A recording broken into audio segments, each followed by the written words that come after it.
Okay, जैसे कि हमने लास्ट क्लास ख़त्म करने के पहले मैंने क्या बताया था कि नेक्स्ट क्लास क्या पढ़ने वाले हैं, या लिख के रखा हुआ liquids in uniformly accelerated motion. Because हमने जितना कुछ पढ़ा है ना, pressure at the same horizontal level is same, कब वैलिड है when the liquid is in equilibrium, right. Pressure का फॉर्मूला रो जी एच है।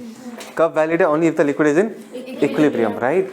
तो अभी जो है ये नेक्स्ट कहानी का नेक्स्ट फेज है, जहाँ पर हम लिक्विड को क्या करेंगे, एक्सेलरेट करवाएंगे। सबसे पहले एक्स के डायरेक्शन में, उसके बाद एक्स एंड वाई दोनों, ठीक है। उसके बाद हम प्रेशर को लेकर डिस्कस करेंगे, राइट। तो उन सब चीज़ों को लेकर डिस्कस होगा। Now it's I hope so तुमको ये फील आना चाहिए कि अगर ये कंटेनर रेस्ट में होता तो लिक्विड का लेवल सेम हॉरिजॉन्टल होता, राइट।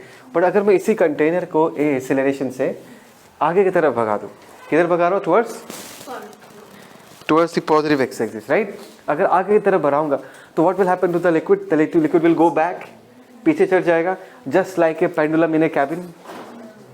नहीं आया समझ में? सोचो कि ये कैबिन है, ये पेंडुलम ऐसा है, कैबिन अगर मूव नहीं करता तो पेंडुलम वर्टिकल रहेगा, ऐसा हैंग करेगा। कम ऑन, अभी अगर मैं इस कैबिन को इस तरफ ए एक्सेलरेशन से भगा दूं, can you imagine what will happen to the alignment of the pendulum? The alignment of the pendulum in this case is that the pendulum is going to go back. कुछ ऐसा scenario होने वाला है, very similar to this. यहाँ पर भी liquid किधर चला जाता है? पीछे चला जाता है। पीछे चले जाने के कारण यहाँ पर राइज कर जाता है, यहाँ पर फॉल कर जाता है। Is that clear? ठीक, यहाँ पर मैंने एक थीटा लिख कर रखा। थीटा तुमको बताएगा कि कितना इंक्लाइंड है। बिकॉज अगर ये कंटेनर रेस्ट में रहता, मूव नहीं करता, सो ये डॉटेड लाइन में जो लेवल तुमको दिख रहा है, this would have been the surface of the liquid. अभी सरफेस कैसा बन गया? अभी सरफेस इंक्लाइंड बन गया, राइट। आप खुद फील कर सकते हो कि मैं जितना भगाऊंगा ना, थीटा का वैल्यू उतना इंक्रीज करेगा। बहुत ज्यादा भगा दिया तो पानी इधर से पीछे से गिरना चालू करेगा। Is that clear? तो थीटा जो है डेफिनेटली वो ए पे डिपेंड करता होगा। हम करेंगे, हम प्रूव करेंगे, बट फील तो करो एटलीस्ट। थीटा जो है वो डेफिनेटली ए पे डिपेंड करता होगा कि अगर मैं ए का वैल्यू बढ़ा दूं तो थीटा भी बढ़ जाना चाहिए। विल लुक एट, करेंगे इसको प्रूफ, लेकिन फिलहाल perceive this what I am trying to say, right. Okay, देखो इंक्लाइंड सरफेस, लिक्विड का जो सरफेस वो इंक्लाइंड होता है, वो तो हम फील कर पा रहे हैं, राइट। अभी हमको इसको फोर्सेस के थ्रू जस्टिफाई करना पड़ेगा कि ऐसा क्यों है, क्यों इंक्लाइन हो जाता है सरफेस। ये तो हमारा कॉमन सेंस है जो हमको कह रहा है कि इंक्लाइन हो जाना चाहिए। अभी हम क्या करेंगे? प्रूफ करेंगे, जस्टिफाई करेंगे कि यस सही में इंक्लाइन होना चाहिए। So when we start proving this ना, मैं एक छोटा सा चीज़ तुम लोगों को बोलना चाहूँगा और याद दिलाना चाहूँगा कि लिक्विड के सरफेस पे जब भी फोर्स लगता है ना, it is always perpendicular to the surface, क्योंकि लिक्विड कभी भी टेंजेंशियल फोर्स झेल नहीं पाता। समझाया था ये, right. Is that clear? Okay fine. तुमको ये कहानी याद है एनएलएम में, जहाँ पर हमने अगर तुमने मेरा एनएलएम का रिवीजन वीडियो देखा है, मैंने बोला था देखने के लिए, शेयर भी किया था तुम लोगों के साथ। वहाँ पर सूडो फोर्स का कंसेप्ट पढ़ाया मैंने, राइट। और वहाँ पर मैंने अच्छे तरीके से समझाया, go back and watch that video, कि दो फ्रेम्स होते हैं, inertial and non inertial frame of reference. Non inertial frame of reference में न्यूटन्स लॉज वैलिड नहीं होते, लेकिन हमको जुगाड़ लगाते हैं वहाँ पर। जुगाड़ समझ में आता है? सेटिंग लगाते हैं। तो हमने एक नया इमेजिनरी फोर्स इंट्रोड्यूस कर दिया जिसको हम बोलते हैं सूडो फोर्स। नाम में ही सूडो लगा के रखा है, ये एक्चुअली में फोर्स एग्जिस्ट करता ही नहीं है, जस्ट एक जुगाड़ है। समझ में आया? तो सूडो फोर्स हमको लगाना पड़ता है अगर हम किसी प्रॉब्लम को किसी एक्सीलरेटेड फ्रेम ऑफ रेफरेंस से सॉल्व करने का कोशिश कर रहे हैं। Is that clear? Okay fine. अभी जस्ट ट्राई टू इमेजिन कि यहाँ पर हमने लेटर से एक फ्लूइड का पार्टिकल कंसिडर किया। दिख रहा है ये छोटा सा dot? This is a fluid particle that we have considered, और हम यहां बैठ के एनालाइज कर रहे हैं।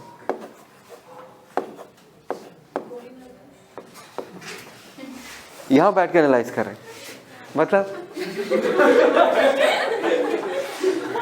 उसका जो फ्रेम ऑफ रेफरेंस है that is a non inertial frame of reference. Do you agree with this? अच्छा, अभी अगर मैं इस बंदे को बोलूं, ओके भाई साहब आप ना इस पार्टिकल का एफबीडी बनाओ, फोर्सेस दिखाओ, वो बोलेगा ओके सर, सबसे पहले dn इंटू जी, राइट। एक नॉर्मल भी आएगा, लेकिन नॉर्मल मैं बाद में बनाऊंगा, ठीक है ना। नॉर्मल बनाऊंगा, आएगा बाद में बनाऊंगा, और एक फोर्स लगाएगा वो और एक फोर्स लगाएगा। कम ऑन, वो रियल फोर्सेस तो लगाएगा ही लगाएगा। DMG is a real force, actually में एग्जिस्ट करता है, लास्ट में क्या लगाएगा, pseudo force, try to understand. तो सूडो फोर्स किस तरफ लगाएगा, फ्रेम का एक्सीलरेशन जिस तरफ होता है उसके ऑपोजिट डायरेक्शन में, और इस तरफ लगा देगा, इट इज dm इंटू ए।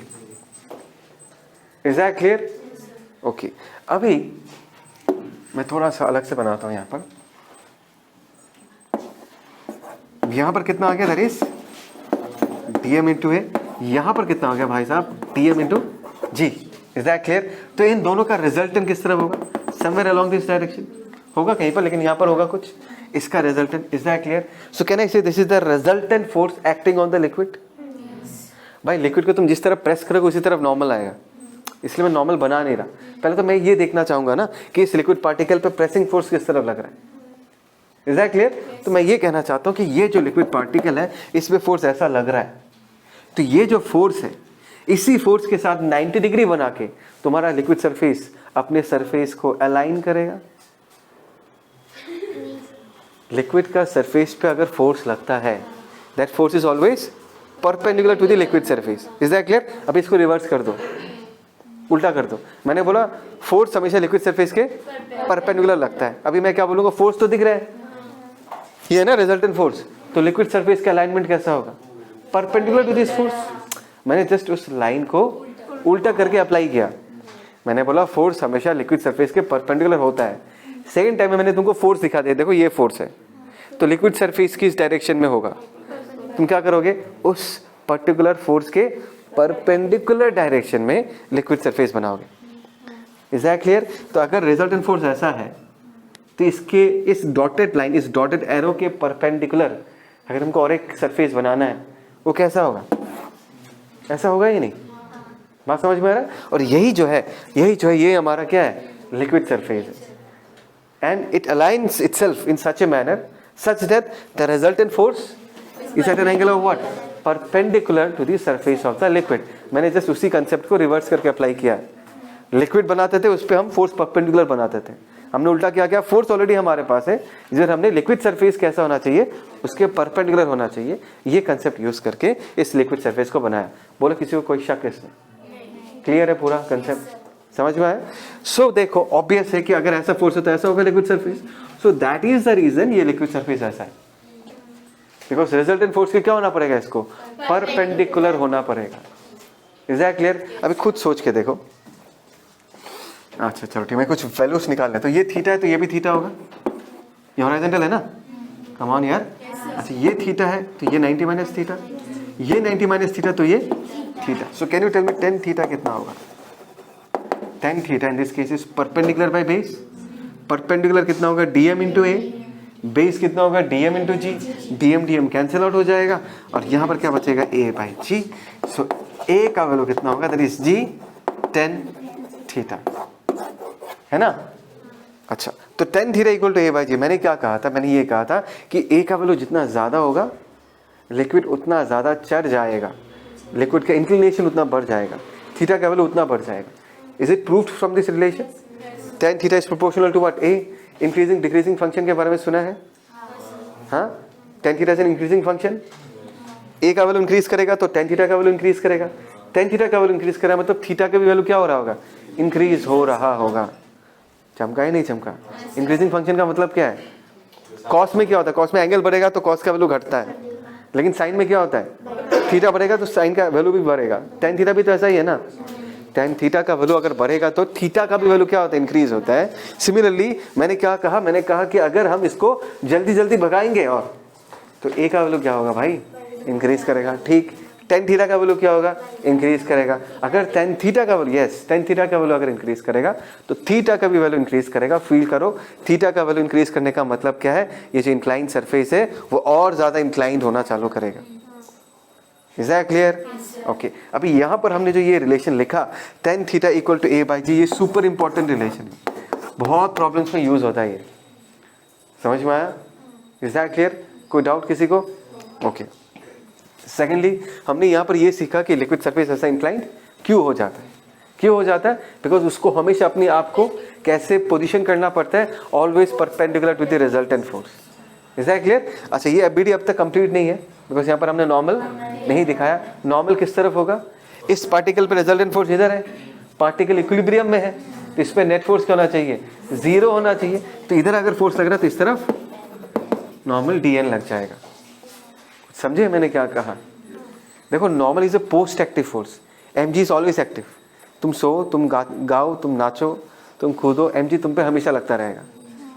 तो इसको हम बोलते हैं हमेशा एक्टिव 24/7। लेकिन नॉर्मल कब लगता है? When ever there is a pressing tendency.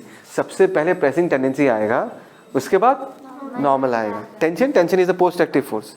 सबसे पहले रस्सी खींचेगा, रस्सी में टाइटनेस आएगा, तब जाकर टेंशन आएगा। Friction is a post active force. पहले दोनों सरफेसेस के बीच घिसने वाला टेंडेंसी होना चाहिए। कांटेक्ट में होना इज नॉट एक केस जहां पर फ्रिक्शन लगता है। तुम अभी बैठे हुए हो, तुम पे फ्रिक्शन लग रहा है कि नहीं लग रहा?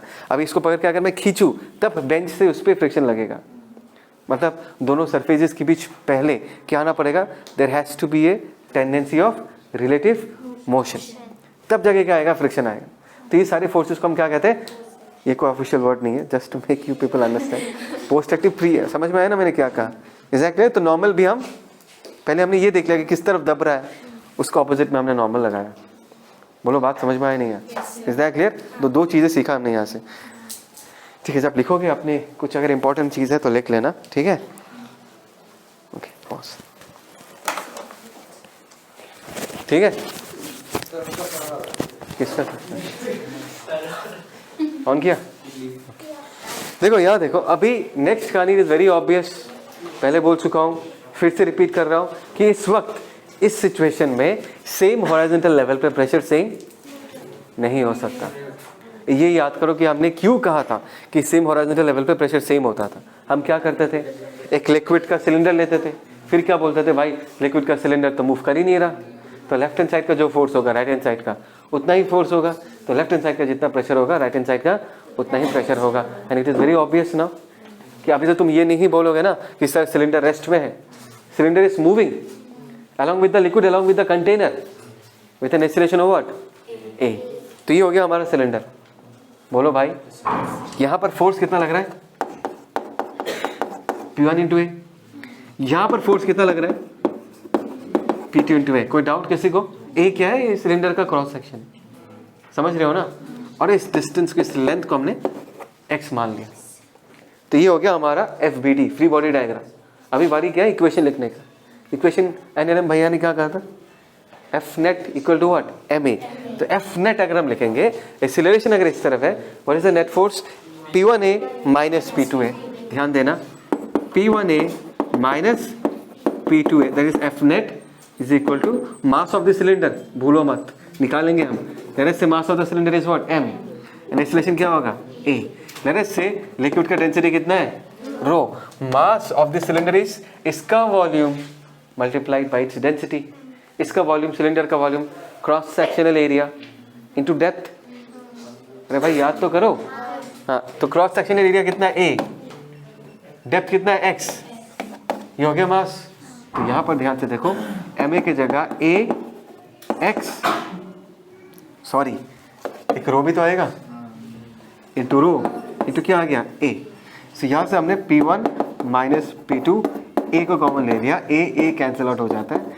P1 minus P2 is change in pressure, and can I say that is del P equal to minus rho ax। अभी अपना दिमाग पे बहुत जोर दो और ये बताओ माइनस क्यों लिखा है मैंने? बिकॉज मैंने चेंज इन प्रेशर लिखा है। x इस तरफ है, P1 से P2 बना प्रेशर, तो चेंज क्या होना चाहिए था? P1 माइनस P2 नहीं, P2 माइनस P1 होना चाहिए था।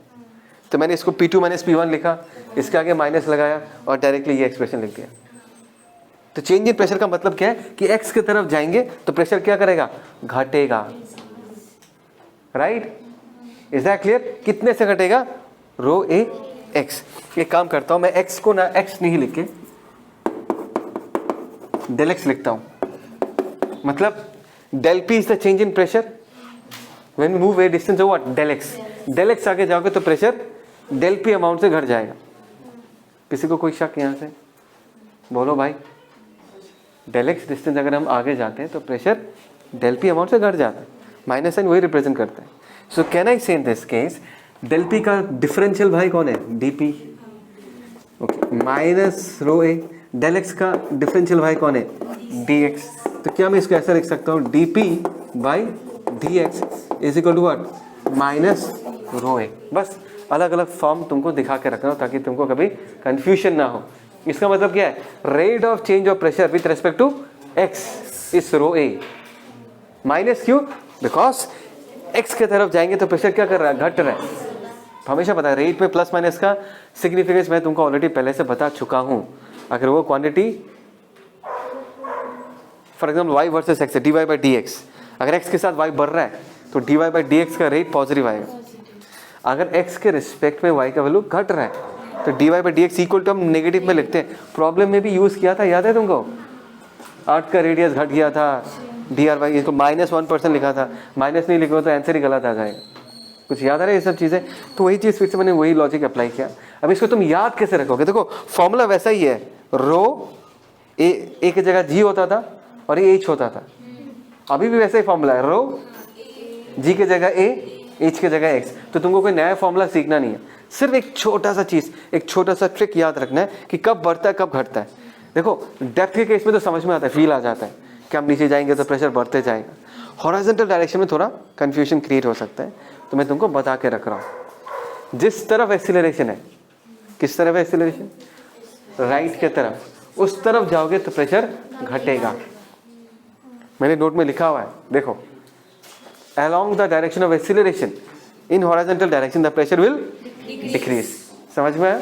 अभी तुमको प्लस रो ए एक्स लिखना है या माइनस रो एक्स लिखना है, तुमको सिर्फ क्या चेक करना पड़ेगा, if you are moving along the direction of acceleration तो माइनस रो ए एक्स लिख दोगे, if you are moving opposite to the direction of acceleration तो प्लस रो ए एक्स लिख दोगे। ये भी कोई नया चीज़ नहीं है, वर्टिकल डायरेक्शन में भी हमने यही किया था।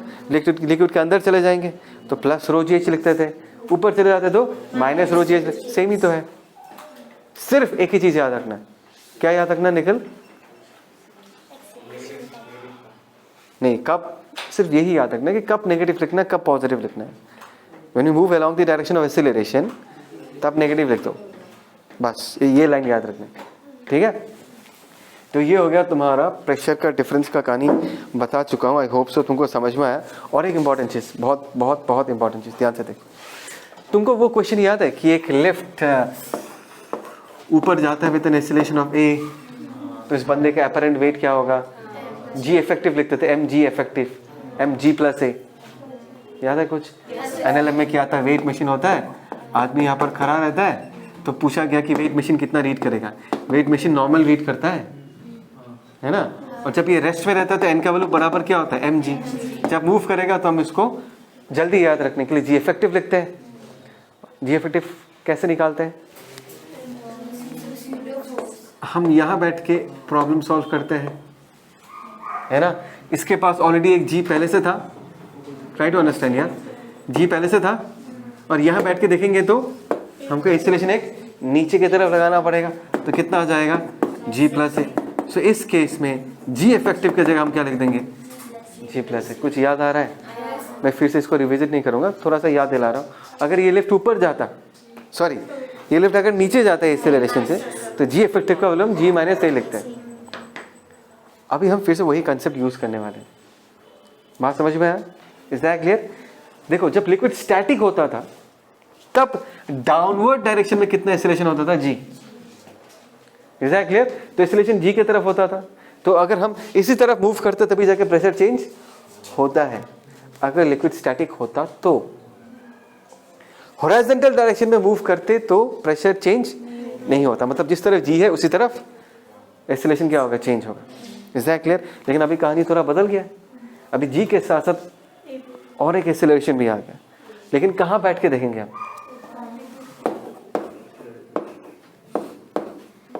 यहाँ बैठ के। बात समझ आ रहा है मैं क्या कह रहा हूँ। वहां पर कहाँ बैठ के लिखे थे तुम जी प्लस ए, लिफ्ट में बैठ के लिखे थे ना, तो यहाँ पर भी वैसा ही है। कहाँ बैठ के लिखोगे, कंटेनर के ऊपर बैठ के लिखोगे, और कंटेनर के ऊपर बैठ के अगर लिखोगे तो ए किधर लगाओगे, इस आदमी को, इस पार्टिकल के पास दो कंपोनेंट ऑफ एक्सीलरेशन दिखाई देगा, एक जी जो धरती ने दिया है, एक ए जो उसके फ्रेम ऑफ रेफरेंस के कारण आया है। कुछ याद करो यार, तो जी और ए आ गया, तो यहाँ पर जी इफेक्टिव क्या होगा, yes that is root over of g square plus a square. ध्यान देना बहुत इंपॉर्टेंट है कहानी, प्लीज फोकस। तो यहाँ पर जो ये एक्सेलरेशन है, this is root over of what, g square plus a square, और हमारे कहानी में जी इफेक्टिव जो होगा वो क्या होगा, root over of what, g square plus a square. कहानी में थोड़ा सा ट्विस्ट, वाइल्ड कार्ड एंट्री हुआ बस यहाँ पर, ठीक है ना, एक जी था, एक नया ए आ गया, लेकिन जो तरीका है करने का वो तो वैसा ही है। Is that clear? तो अभी if this is the resultant direction of d, sorry g, तो ऐसे केस में तुम लिक्विड का डेप्थ कैसे डिफाइन करोगे? ध्यान से सुनना, मैंने क्या कि ऐसे केस में किस डायरेक्शन को तुम लिक्विड का डेप्थ बोलोगे? मैं बताता हूँ, लोड मत लो ज़्यादा। जब लिक्विड स्टैटिक होता है, ध्यान से सुनो, जब लिक्विड स्टैटिक होता है हम सरफेस से कैसे जाते हैं, परपेंडिकुलरली नीचे जाते हैं, उसको हम डेप्थ बोलते हैं। यहाँ पर भी वही चीज़ है, लिक्विड का सरफेस ऐसा है और हम क्या करेंगे, परपेंडिकुलर इस सरफेस के नीचे आएंगे, और ये परपेंडिकुलर है, पता है ना, अभी तो दिखाया था root of dm g dm a, तो ये परपेंडिकुलर, तो इस तरफ अगर हम जाएंगे, this will be now called as the depth of the liquid. Raunak क्या हो गया, आँख फाक एकदम घुस गया, इसका टेंशन में है क्या? सिंपल है यार, सरफेस के अंदर घुसो, कैसे घुसो, परपेंडिकुलरली घुसो, वो डेप्थ है, राइट? हमने यहाँ पर वही किया, सरफेस का अलाइनमेंट बदल गया, तो हम क्या करें, अलाइनमेंट बदल गया लेकिन जो कंडीशन है वो तो सेम ही रहेगा। कंडीशन क्या है, सरफेस के परपेंडिकुलर हम जाएंगे, वो क्या होगा, डेप्थ।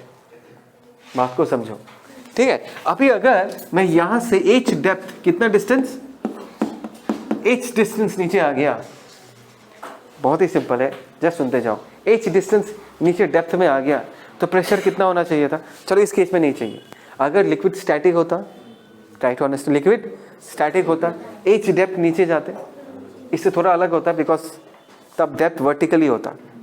हम h डेप्थ अगर वर्टिकली नीचे जाते हैं तो h डेप्थ पे प्रेशर कितना होता है, रो जी एच, याद है ना, रो जी एच। इस केस में अगर हम h डेप्थ नीचे जाते तो प्रेशर का फॉर्मूला क्या होगा, रो जी एच में बस g के जगह g इफेक्टिव लिखोगे अभी तुम, बस यही चेंज है, formula will remain the same. याद रखना, h is the depth, in this case depth is measured perpendicular from the surface inside the liquid, और g के जगह क्या लिख दोगे, g इफेक्टिव लिख दोगे। बात समझ में आया? तो यहाँ पर इस पॉइंट पे which is at the depth of h, यहाँ पर अगर कोई तुमको प्रेशर पूछे, चुपचाप लिख देना रो g इफेक्टिव इनटू h, भूलो मत, इन this case h is measured from the surface of the liquid perpendicularly inside. बात समझ में आया? तो इसका वैल्यू कितना आ जाएगा, that is rho g effective का वैल्यू कितना होगा, g square plus a square into what, h। तो ऐसे करके अभी तुम प्रेशर का फॉर्मूला लिखोगे, ठीक है? मैं तुमको और फील दूंगा, ये तो मैंने तुमको बस एक टेक्निक बोला है, मैं भी ऐसे ही याद रखता हूँ, लेकिन थोड़ा तो प्रूफ तो चाहिए होगा ना कि सर कैसे आया ये चीज़, आपने तो सिर्फ ऐसे बोल दिया ऐसा होता है बोल के, तुमको यही चाहिए एग्जाम में, लेकिन मैं तुमको अच्छे से प्रूफ करके दिखाऊंगा कि यही आएगा। लेकिन याद कैसे रखना, वो टेक्निक समझ में आया नहीं आया? हाँ, लेट्स मेक थिंग्स ईजी, जो हमने पहले सीखा है अभी भी वही है, सिर्फ जी की जगह क्या लिख दोगे, जी इफेक्टिव, और डेप्थ को ढंग से लेना, डेप्थ हमेशा सरफेस से परपेंडिकुलर होता है। Is that clear? तुम लिखो, मैं चलो याद रखो, लेट्स सी है यार, सुनो, हमने ये समझा दिया कैसे याद रखना है, और जैसे समझाया वैसे ही याद रखना है।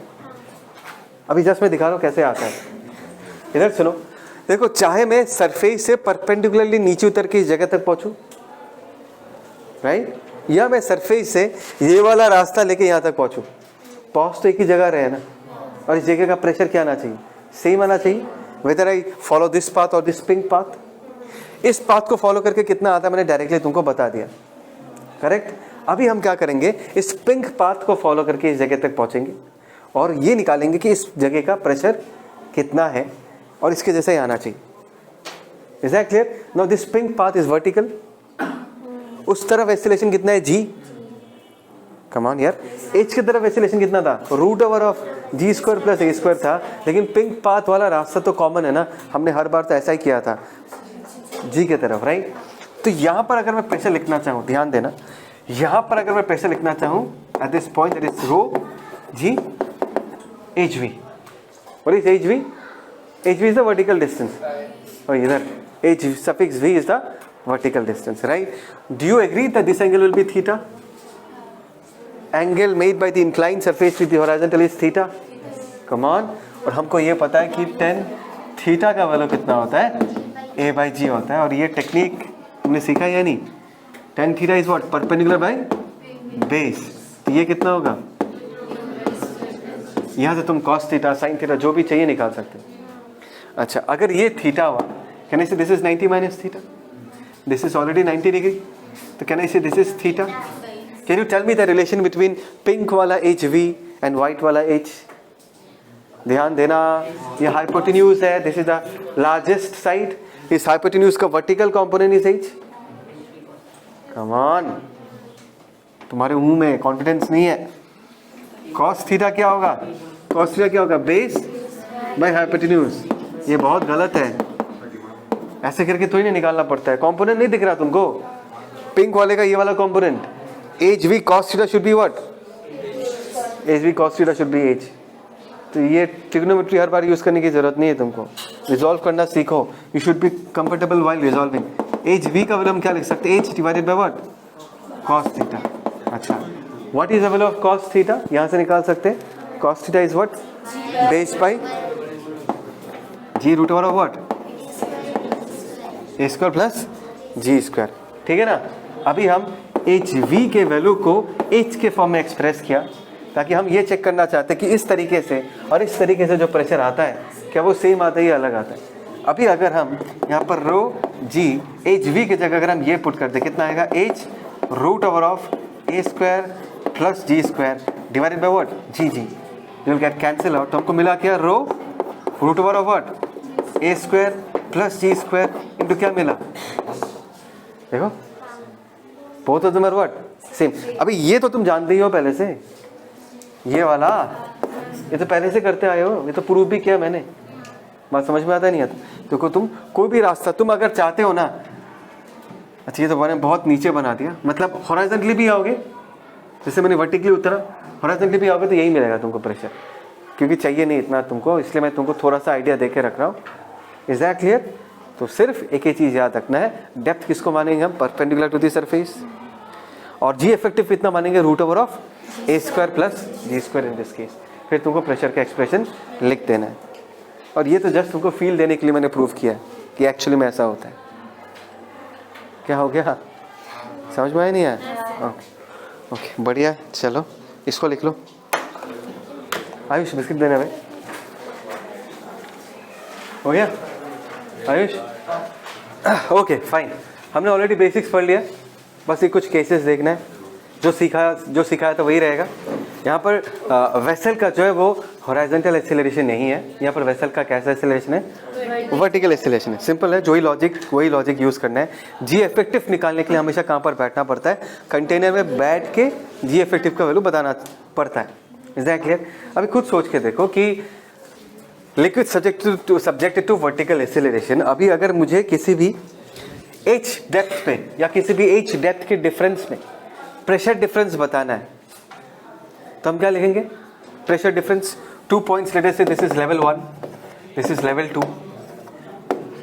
एच हाइट का डिफरेंस है तो pressure difference between the two levels क्या आएगा? Rho g effective into h. यही लिखेंगे हम. बोलो ना, पक्का? Rho g effective into h. और in this case g effective क्या होगा? यहां बैठ के देखो,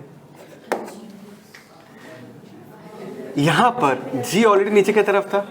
यहां बैठ के देखोगे तो ए जो है उसको तुम उल्टा डायरेक्शन में लगाओगे तो इसी तरफ आ जाएगा. बात समझ में आता नहीं आता? कैसे उल्टा होगा ऊपर होगा? कैसे याद आता है तुमको? कैसे याद रखते हो? हाँ, उसका ऑपोजिट में होता है. सूडो फोर्स का कंसेप्ट याद है? ये तो मैं तुमको रिलेटिव मोशन का भी कंसेप्ट सिखाया था कि ऑब्जर्वर हमेशा रेस्ट में रहता है. इसको रेस्ट में लाने के लिए हमको, ये भी तो ए से जा रहा है ना ऊपर, इसको रेस्ट में लाने के लिए हमको एक इधर लगाना पड़ेगा नीचे. और पिक्चर में बाकी जितने सारे पार्टिकल्स हैं सबके साथ वही चेंज करना है. इस पर भी ये हमको नीचे लगाना है.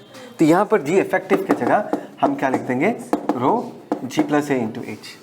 सिमिलरली अभी यही कंटेनर अगर ऊपर ए से नहीं जा रहा, नीचे ए से जा रहा है, is that clear? In that case मैंने फिर से तुमको पूछा कि दो लेवल्स के बीच का प्रेशर डिफरेंस क्या है, H, right? There two levels, this is level 1, this is level 2.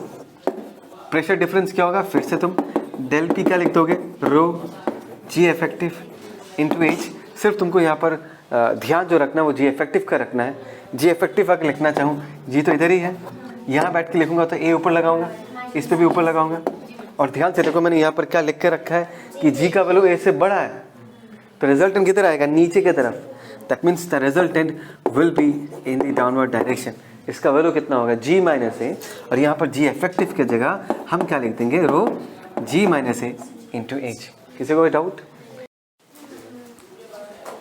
ठीक है, okay. So let's see the third case. Third case में क्या है? हमारा कंटेनर है और इस बार कंटेनर कितने से नीचे उतर रहा है? G acceleration. Is that clear? Liquid के पास इधर जी था, हम क्या निकालना चाहते हैं? हम जी इफेक्टिव निकालना चाहते हैं. कहाँ बैठ के निकालेंगे? यहाँ बैठ के, राइट? तो जी इफेक्टिव निकालने के लिए कंटेनर के कारण जो आएगा जी, वो हम किस तरफ लगाएंगे? ऊपर की तरफ, राइट? तो हमने किधर लगा दिया? ऊपर की तरफ. तो जी इफेक्टिव का वैल्यू इस बार कितना हो जाएगा? बोलो, इसमें कोई डाउट? अरे भाई, इधर जब ए ऊपर की तरफ था तो एक मिनट, हाँ, ए जब नीचे की तरफ था तो जी इफेक्टिव कितना था? जी माइनस ए.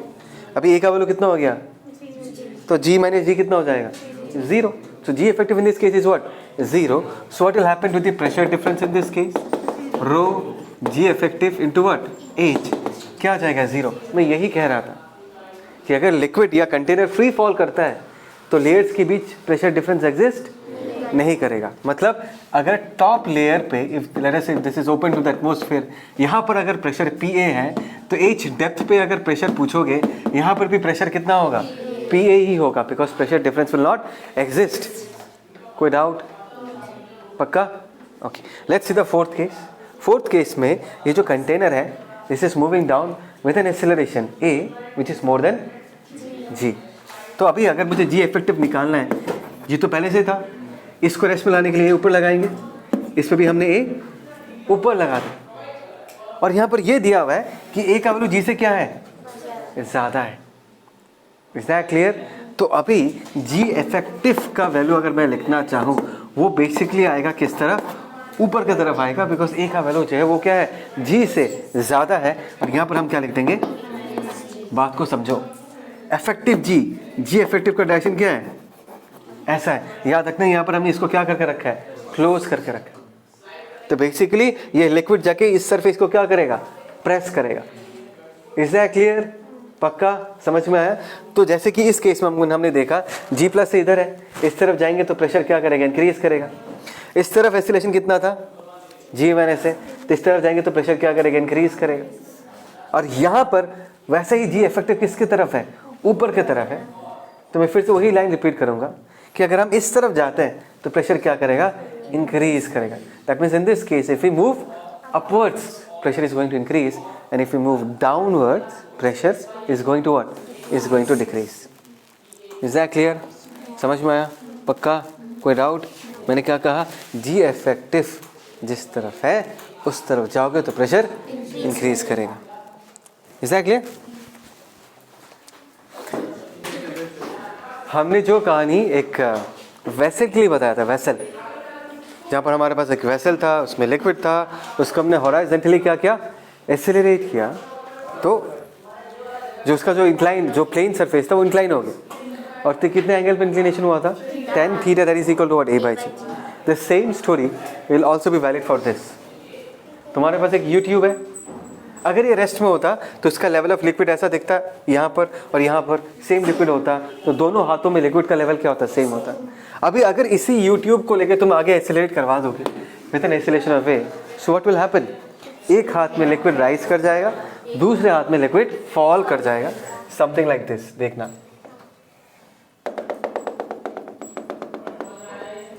ऐसा हो जाएगा.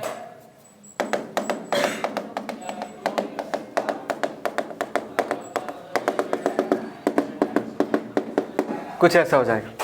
Is that clear? अभी अगर पूछोगे सर ये एंगल कितना होगा, तुमको जो सिखाया था वही होगा एंगल यहाँ पर, राइट? यहाँ पर जो tan थीटा का वैल्यू होगा that is equal to what?